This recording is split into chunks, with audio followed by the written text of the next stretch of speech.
In fact, Governor Perry was talking about what you were addressing there. You just need to have that infrastructure set up with all those trucks coming in, and they are setting all kinds of trucks and equipment and people to come in to do everything from search and rescues to help with the cleanup. Of course, the utility companies have around about 10,000 folks between all the different companies coming in from out of state and setting up right now and assessing the damage and then starting in already. And this is definitely the boardwalk area there in Kemah, as we watch the helicopter fly on through, and that's one of the assessment teams that's going through there.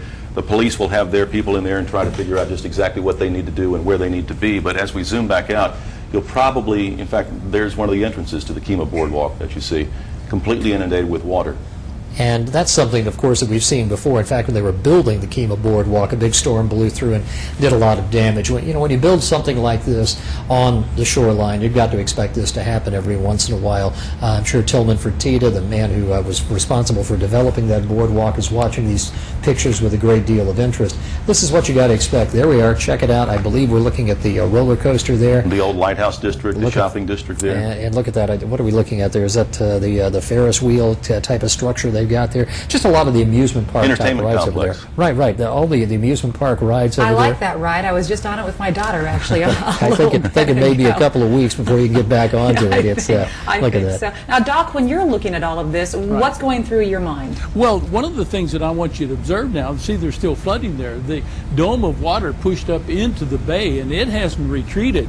The water levels around Kemah there are running about 10 feet above normal and all the way up into the Clear Lake area.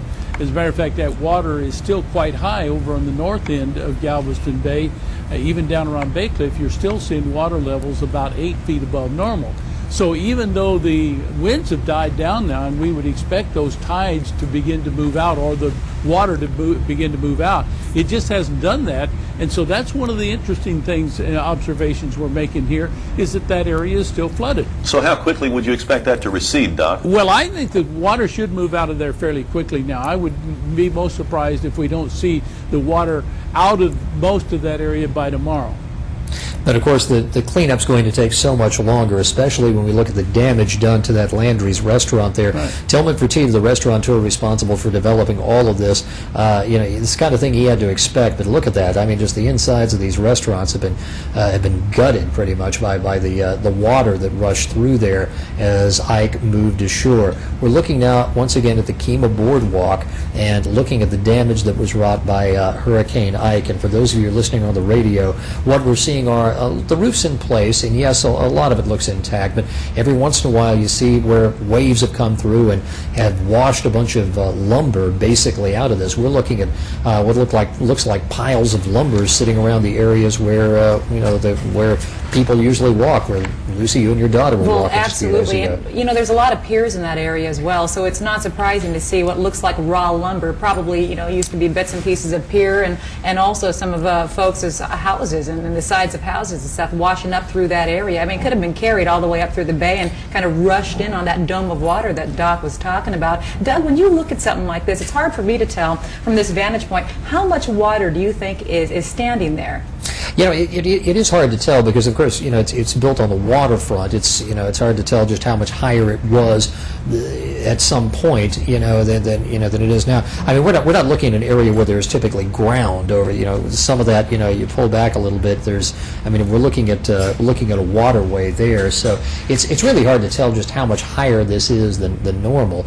But one of the things we can tell though is that obviously the boardwalk was torn up. I think those boards that we're looking at to a large extent, they're the boards in the boardwalk, I think.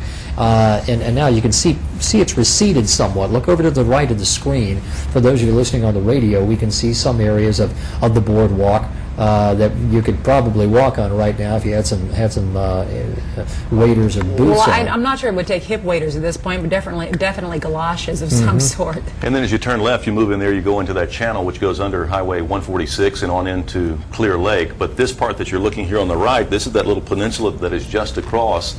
There's 146 and there's Clear Lake on the other side. And just to the south of that from this picture, to the left-hand side of your screen, coming into the middle, that's going to be a whole neighborhood that is underwater. Which is really frightening. And you know, Greg, yesterday you and I were talking about how FEMA had estimated a $7 billion damage out of this. And then you were listening to that news conference coming out of Austin, and what was the Lieutenant Governor saying? Lieutenant Governor said, you know, they thought that initially the damage figures could be somewhere in the neighborhood of 3 to 7. The Lieutenant Governor said, no, we're projecting it now closer to $81 billion, which is double what Hurricane Katrina cost. And actually it makes sense, because if you look at the population of Houston and just the land mass of the greater Houston area, it's a lot bigger than that New Orleans basin. This is just a little sliver of land that comes out that has quite a few homes over there. Again, talking about Waterfront Street and Petite Street, Houston Avenue. And you see it's just underwater. This all of this area. Again, it's not surprising that this went under. Again, we're looking at the 146 bridge. This is the Kemah area, the Kemah Seabrook area. We're coming into the Seabrook area right now, looking at a Coast Guard helicopter as it flies north, if we have our bearings correctly. Coast Guard helicopter flying north up in the direction of Ellington, perhaps. So it's hard to tell exactly where he's going, but there it is, a Coast Guard helicopter, one of the many helicopters we've seen rushing around, doing rescues, performing all sorts of services. They have been making rescues just south of here at San Leon, and they were taking them over to Ellington Field. That's where the people were being dropped off and processed there. There's a number of places they're taking them. They have 4 different spots that they're actually bringing these people. Ellington Field is exactly one of those spots. Texas City High School football stadium, another. The Golf Greyhound Park in Lamarck, another. Now Reliant Park, they're bringing the people that have medical issues. So they're going to Reliant Park, they're getting triaged there and then transported to the medical center. And this is not just the Coast Guard, this is the National Guard as well, and DOD working as this combined group as Ike Rescue Command Post there at Merrill Field, kind of dispatching all these folks as those calls continue to come in. Well, they certainly have their hands full, and so do the people there at Seabrook, because you see the water has come well inland there,